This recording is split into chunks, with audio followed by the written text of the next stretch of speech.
بكم مشاهدينا الكرام إلى هذا العجل. مصادر زيرتوب تؤكد حسب المعلومات الأولى بأن المخزن وبتنسيق عالي المستوى مع الكيان الصهيوني لديه ضلع كبير في قضية قتل رئيس المكتب السياسي لحركة حماس إسماعيل هنية، خاصة بعد وصف ملك المخزن لحركة حماس بالمتطرفة قبل 24 ساعة من الحادثة. هذا ويشهد الشارع المغربي حالة غليان كبيرة لدى الأوساط المغربية جيشا وشعبا تحضيرا لليوم الأخير للمخزن وأتباعه.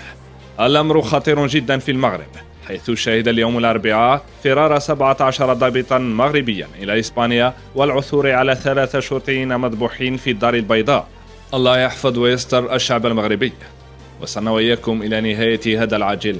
السلام عليكم.